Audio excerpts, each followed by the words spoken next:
큰 음녀라는 제목으로 함께 은혜를 나누겠습니다. 오늘 본문에서 새롭게 펼쳐질 환상의 내용은 16장 대접 심판 내용과 연결되어 있죠. 일곱째 천사가 나팔을 부니 대접이 공중에 쏟아졌고 큰 성이 세 갈래로 갈라지고 큰 성 바벨론이 진노의 잔을 받았습니다. 계시록 16장 17절 일곱째 천사가 그 대접을 공중에 쏟음에 큰 음성이 성전에서 보좌로부터 나서 이르되 되었다 하시니 번개와 음성들과 우레소리가 있고 또 큰 지진이 있어 얼마나 큰지 사람이 땅에 있어 온 이래로 이같이 큰 지진이 없었더라. 큰 성이 세 갈래로 갈라지고 만국의 성들도 무너지니 큰 성 바벨론이 하나님 앞에 기억하신 바 되어 그의 맹렬한 진노의 포도주 잔을 받았다.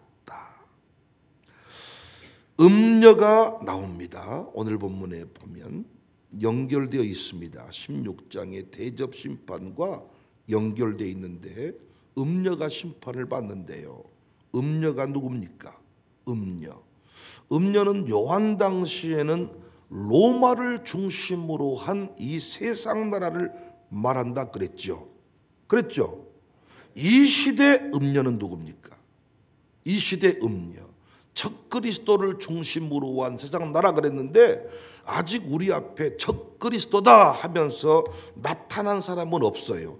그래서 우리가 이 음녀장을 놓치기가 쉬운데 이 음녀장은 지금도 우리에게 여전히 적용 가능한 내용입니다. 여기 이 음녀는 하나님을 대적하는 사상들로 하나 되는 거대한 세력을 말합니다.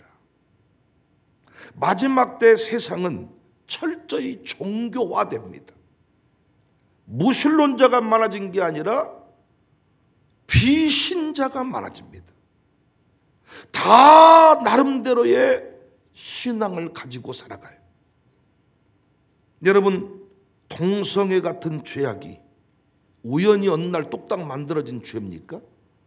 구약시대부터 존재해 온 죄지요. 문제는 이 시대의 그 범죄가 정치화되고 종교화된다는 거예요. 이미 동성애가 그냥 개인의 죄가 아니라 그 동성애자들과 정치권이 연결되어서 법을 만들어요. 그리고 그것이 결국은 하나님 대적하는 모습들로 나타나요. 문화를 만들어가요. 오늘 본문을 기억하세요. 3절에 보시면 곧 성령으로 나를 데리고 광야로 가니라 내가 보니 여자가 붉은빛 짐승을 탔는데 그 짐승의 몸에 하나님을 모독하는 이름들이 가득하고 7머리와 10뿔이 있다. 여자가 짐승을 탔지요. 7머리와 10뿔을 가졌다 그랬지요. 그런데 그 짐승의 몸에, 여자가 타고 있는 짐승의 몸에 뭐가 있어요? 하나님을 모독하는 이름들이 가득하다. 6절 또 내가 보면 이 여자가 성도들의 피와 예수의 증인들의 피에 취한지라. 그러니까 이 세상에서 일어나는 모든 일들은 결국 여러분과 저를, 교회를 공격하는 쪽으로 흘러간다는 겁니다. 27장 18장은 나중에 나타날 일이 아니라 이미 나타나고 있다니까요. 요한 때에도 나타났고 여러분과 제가 살고 있는 이 시대에도 이 장은, 이 말씀 내용은 그대로 지금 드러나고 있습니다. 왜 이 땅, 이 세상은 교회를 공격할까요? 짐승 때문입니다. 하나님을 대적하는 사상으로 똘똘 뭉쳐 있습니다. 그래서 우리가 할 일은 뭡니까? 짐승의 정체를 드러내는 일이고 세상을 바라보는 관점을 새롭게 해주는 것입니다. 세상을 단순히 그냥 문화 콘텐츠로 바라보면 안 돼. 세상 문화를 그냥 따라가면 안 된다고요. 여러분과 제가 문화를 만들어 가야 됩니다. 사회 각계 각층에 하나님의 사람들을 파송해서 영적 전투를 대비해야 됩니다. 이 시대의 각종 우상들이 난무하죠. 부요해질수록 미신은 넘쳐납니다.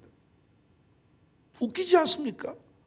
사람들은 똑똑해지는데 갈수록 미신은 더 많아지고 미신을 섬기는 수준이 기상천외합니다. 여러분, AI 인공지능 시대가 돌입하니까 사람들이 더 똑똑해졌으니까 이단에게 또는 미신을 버릴 것 같지만 천만의 말씀입니다. 이미 AI 주님, AI 목사, AI 점쟁이, AI 스님, AI 철학자,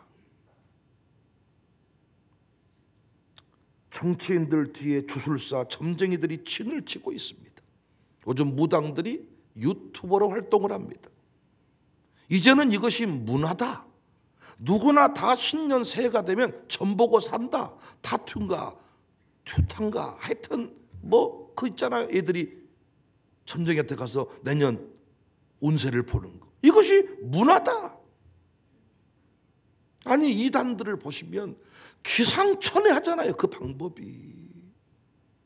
아니 어떻게 내가 예수니까 나랑 잠자리를 하자. 그 똑똑한 청년들이 어떻게 그렇게 하냐 그 말이야. 왜 그렇게 할까요? 불안하다는 거예요. 공허하다는 거예요. 그러니까 우리는 세상을 그냥 세상으로 보면 안 돼. 이 세상을 그냥 세상으로 보면 안 돼요. 그냥 돌아가는 세상이 아니라, 아멘할 준비하세요. 철저히 마귀, 짐승에 의해서 움직여져 가는 세상이다. 제가 정말 안타깝게 여기는 것 중에 하나가 많은 사람들이 여전히 학교를 그냥 학교로 본다는 거예요.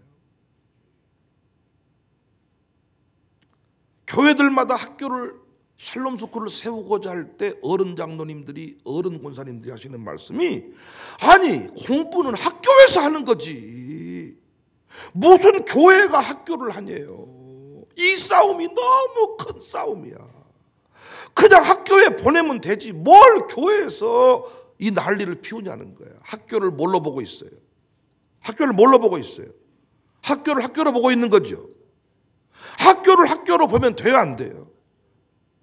이미 학교는 학교가 아니지요. 오래전에 스스로도 종말을 고했지요. 이미 수준도 산업화 시대에 공장에 들어가서 일할 사람들 만들어내는 그 틀. 그래서 옛날에요, 그 공교육과 다른 교육 받은 사람들이 왕의 자녀들, 왕족들이었는데 왕족들은 학교에서 배우는 공부 과목을 배운 적이 없어요. 공장에 가서 일할 사람들만 배우는 그 교육 내용이 왕족의 자녀와는 달랐다고요. 이 시대 우리로 말하면 그 교육을 우리는 지금 샬롬 스쿨에서 하고 있는 거죠. 그리고 일반 학교는 하나님을 부정합니다. 철저히 하나님 대신에 자아를 섬기게 합니다. 자, 그래서 일반 교육에서 가장 많이 강조하는 말이 자아요.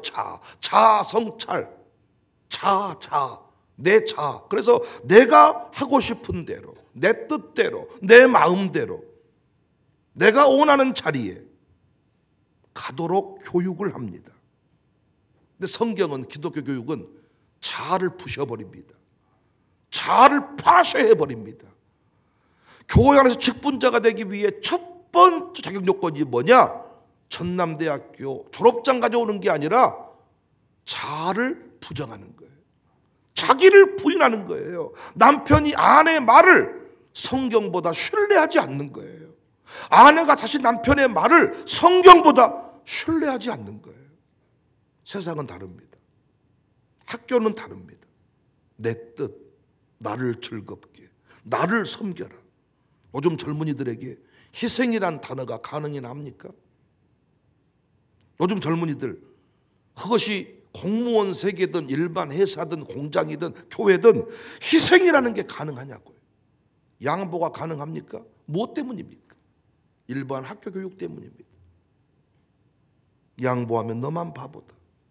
자중심의 교육 결과입니다. 결혼도 마찬가지죠. 결혼을 왜 거부합니까? 우연입니까? 물론 부모님이 잘 못 산 것도 있지만 그렇다고 결혼 안 했던 건 아니야. 뭐가 문제입니까? 일반 학교 교육의 문제입니다. 자중심. 그러니까 결혼이라는 전제는 뭐예요? 희생하는 거죠. 양보하는 거죠. 이걸 결단해야 결혼이 이루어지는 거잖아요. 그런데 일반 학교 교육의 결과 그럴 필요 없다는 거야. 우연히 우리 아이들이 이런 생각을 가지게 된 것이 아니라니까요. 마귀가 학교라는 합법적인 통로를 통해서 이런 사상들을 집어넣어버린 거예요. 하나님 빼고 나를 집어넣어버리니까 내가 행복해지는 길만 걸어가는 거예요. 부모님 생각 안 해. 양가 부모님이 아들, 딸을 위해 얼마나 기도했는데 지들 애 안 난다네. 결혼은 하지만 애 안 난다네. 철저히 자아 중심의 사고를 가지고 있잖아요. 우리는 하나님 중심의 사고를 가지고 있으니까 어때요? 아닌다, 안 한다고 했다가도 예배드리면 해야 되겠네. 내가 절대로 내 아내랑 화해 안 한다 했다가도 화해해야 되겠네. 하나님 중심의 사고를 가지고 있으면 나는 아무것도 아닌데 하나님 자리에 뭘 집어넣었어요? 자아를 집어넣어버렸다고요.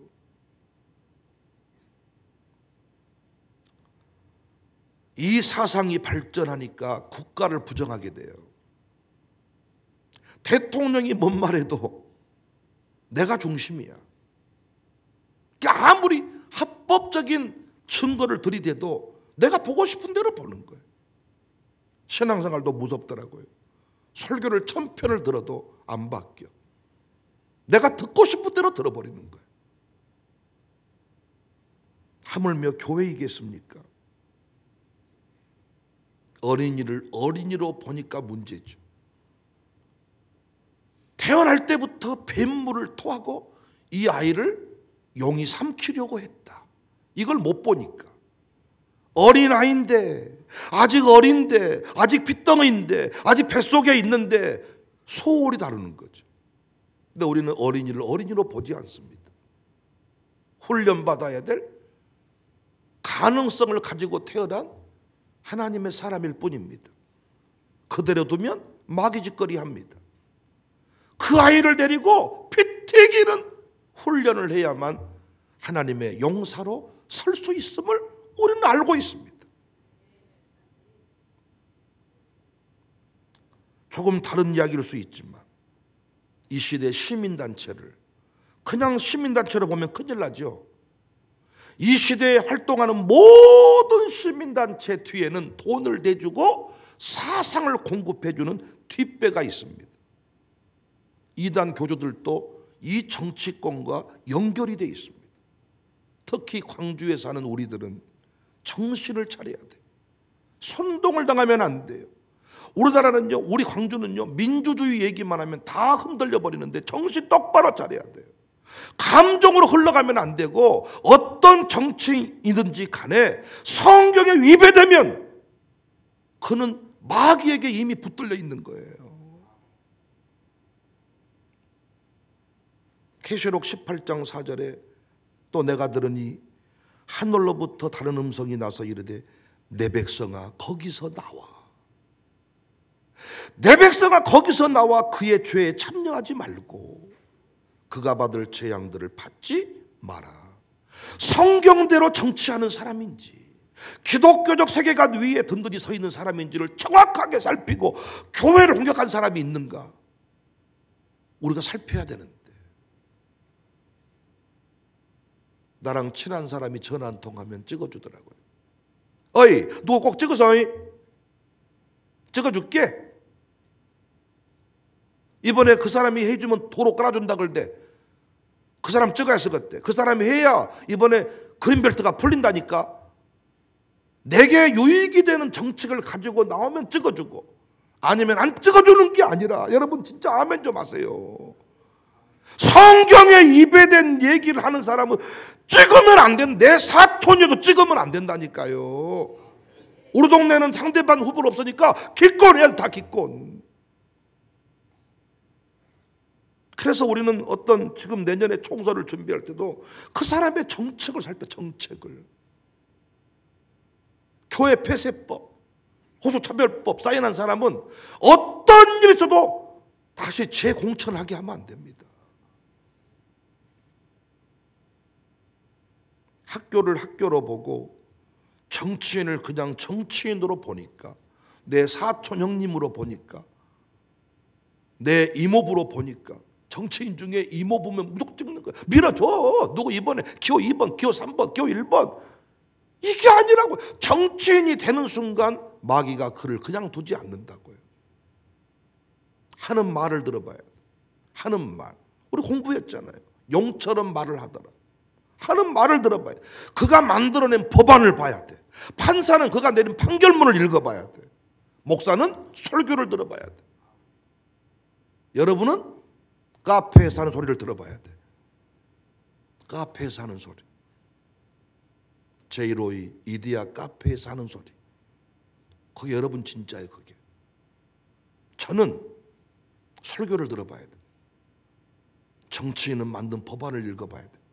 여러분은 카페에 차 마시면서 하는 소리를 들어봐요.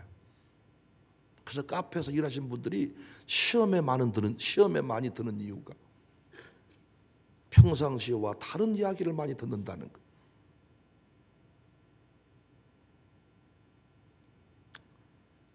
믿음으로 세상을 이긴다는 것은 부자가 되고 출세해서 힘을 가진다는 이야기가 아닙니다.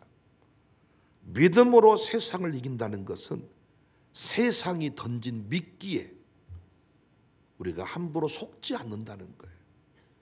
믿음으로 세상을 이긴다는 것은 내가 힘을 많이 가져가지고 세상 사람 뭐 잘 산다 이 개념이 아니라, 금잔을 들고 왔는데 미끼를 아주 그냥 먹을 수밖에 없는 미끼를 쫙 가지고 왔는데 우리는 딱 아이고 요것 봐라, 동성애와 연결돼 있네, 요것 봐라, 차별법과 연결돼 있네, 요것 봐라, 자아 존중신앙이네, 탁 분별한다는 거예요.